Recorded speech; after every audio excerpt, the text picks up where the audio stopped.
If you're tired of losing your layout every time you switch between tasks in ClickUp, this video is going to change the way you work.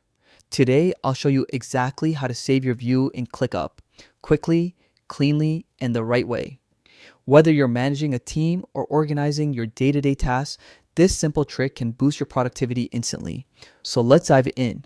Saving a view in ClickUp is one of those small features that makes a massive difference. It helps you keep your workspace consistent, customized, and perfectly aligned with the way you work. And the best part, it only takes a few steps. First, log into your ClickUp account. Head to the ClickUp website, and if you're new, just create an account.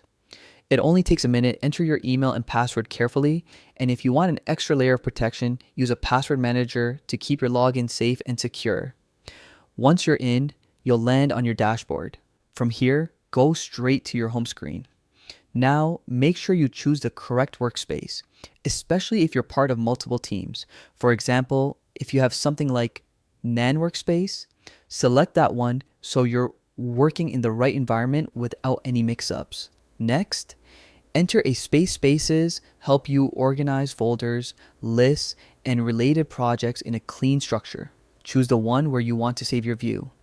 Then open any task or list inside that space. This is where you'll be adjusting what you want to see. Now comes the important part, customizing your view. Look for the Customize button, usually at the top of your task or list view here. You can choose which columns, fields, and details you want displayed. Adjust everything until it looks exactly the way you want. Once that's done, make sure you enable autosave for me. This single toggle ensures that every change you make is automatically preserved. You no more readjusting your layout every time you come back. Your view stays just the way you left it. Clean, consistent, and personalized. And that's it. Save views not only make your workflow smoother, but they also help your team stay aligned, reduce confusion, and boost efficiency. You can always come back later and modify your view anytime your workflow evolves. If you found this guide helpful, make sure to like the video and subscribe for more step-by-step tutorials just like this. Thanks for watching, and I'll see you in the next one.